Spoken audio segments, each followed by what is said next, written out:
There was an old shed near the outskirts of the big harbor.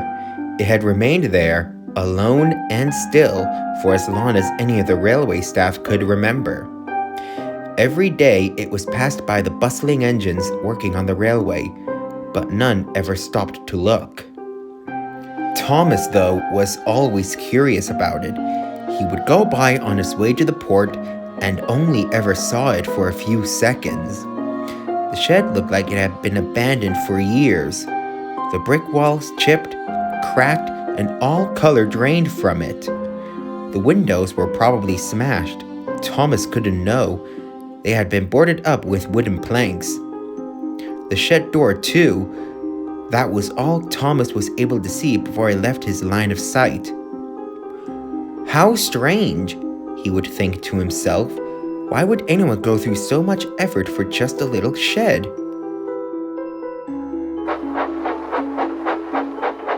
It was a warm, crisp day when Thomas went to his friend Edward. Edward always knew the answer to everything. Thomas was sure he could tell him about the shed. The shed?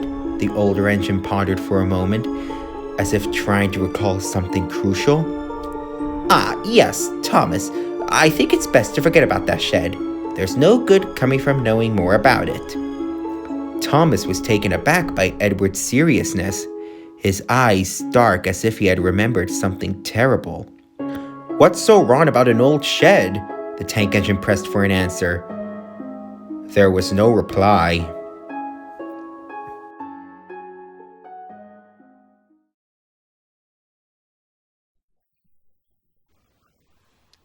Days passed, and the traffic only increased. The harbor was packed with many varieties of goods, and more engines were called upon to tackle the workload. Thomas didn't say anything about the shed until one afternoon he was waiting for his train to be ready. He looked around and spotted it. The tall industrial buildings towered over the shed, leaving it covered in shadows. He could just make out the door peeking out, and after a while, he made his decision. He crept towards the shed door, his eyes darting around to make sure no workman or his driver could see him. He stopped right in front of it.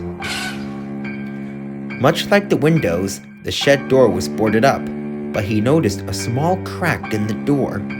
It was eye level and just big enough for him to see through. He thought about it a bit more and finally decided that what was the worst that could happen? He pulled up closer to the door and his eye peeked through the crack. At first, it was too dark and he couldn't see anything inside. But Thomas could hear something. Steam. The sound of an engine releasing steam from their smoke box. It wasn't Thomas and no one else was around. Then, the shape of an engine. He could make it out in the dark. It was covered in rust and cobwebs. Its design was ancient, much older than Thomas. It was a relic, lost to time, and for a while, they just stood there. No steaming sounds coming from it.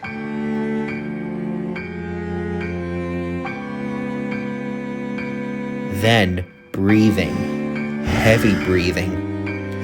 Steam started erupting from underneath the engine.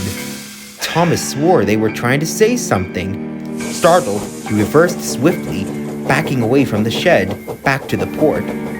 He decided to check the shed again tomorrow.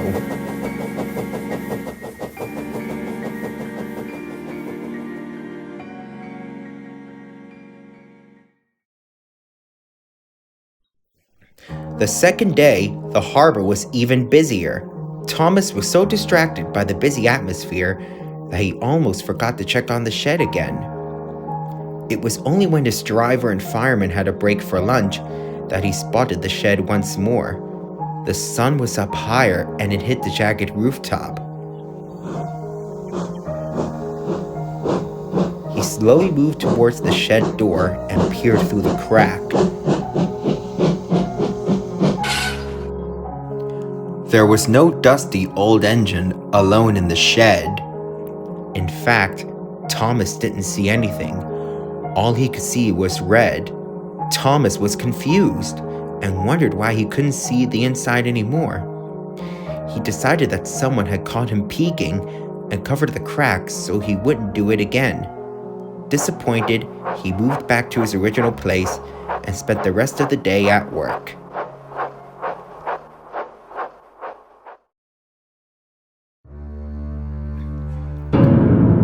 Thomas had a dream that night, a terrible one. He never went into detail, but he was left visibly shaking the next day. He couldn't focus on work. He couldn't focus on talking to his friends. He was completely silent the whole day. Edward noticed this. When the work was done, he pulled up beside the little engine. "You looked in the shed, didn't you?"